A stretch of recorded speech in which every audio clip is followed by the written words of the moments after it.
සියලුම දෙනාට සුබ දවසක්.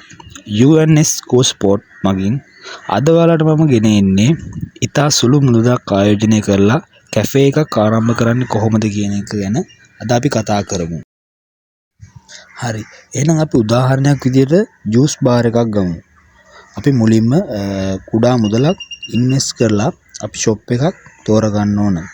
තෝරාගැනදී සැලකිලිමත් වෙන්න ඕන. ගොඩක්ම මිනිස්සුන්ට ඉන්න පුළුවන් නිදහස් තැනක් වෙන්න ඕන. කාර් පාක් එකක් තියෙනවා නම් වඩාත් හොඳයි. හොඳට ඉඩපාඩු තියෙන්න ඕනේ. මිනිස්සු නිදහසේ කාලය ගත කරන්න පුළුවන් තැනක් ඔබ තෝරාගන්න වග බලා ගන්න ඕන.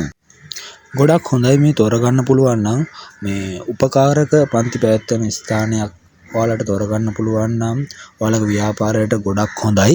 ඒ වගේම ටවුන් එකක් මිනිස්සු ගැවසෙන ටවුන් ප්‍රදේශයක් තෝරගන්න පුළුවන් නම් ඔයාලා මේ ව්‍යාපාරය කිරීම තවත් හොඳයි.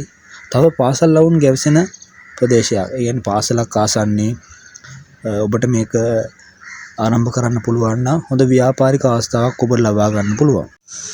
මීළඟ පියවර ලෙස ඔයා මේ කැෆේ එක තුල නිෂ්පාදනය කරන ජූස් වර්ග, සලාඩ් වර්ග, අයිස්ක්‍රීම් වර්ග ඉතා ප්‍රමිතියෙන් උසස් දේවල් වෙන්න ඕන.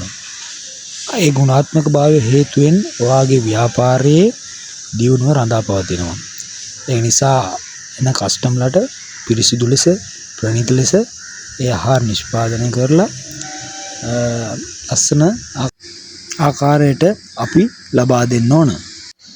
අවසාන අවස්ථාව හැටියට අපි කැෆේ එක තුල නිර්මාණය කරන ආහාරවල මිල දර්ශනය කස්ටමර්ලට පේන ආකාරයට ඉතා පැහැදිලිව තිබීම වැදගත්.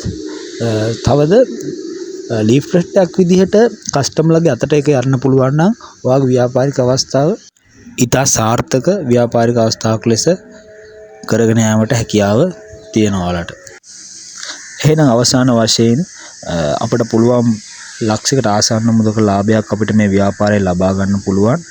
එහෙනම් ඔයාලා කරන්න තියෙන්නේ දැම්ම අදම ආරම්භ කරන්න මේ ව්‍යාපාරය. ඉතා පොඩිවට ආරම්භ කරන්න මේ ව්‍යාපාරය. අනිවාර්යෙන් අනාගතේ ඔයාට හොඳ බිස්නස් ඕන කෙනෙක් වෙන්න පුළුවන්. ඒකට අවශ්‍ය සියලුම දැනුම අපි ලබා දෙනවා. ඔබ මේක ආරම්භ කරන්න. එහෙනම් නැවත අලුත් වීඩියෝ එකකින් හම්බෙමු. හැම දිනකටම සුබ දවසක්.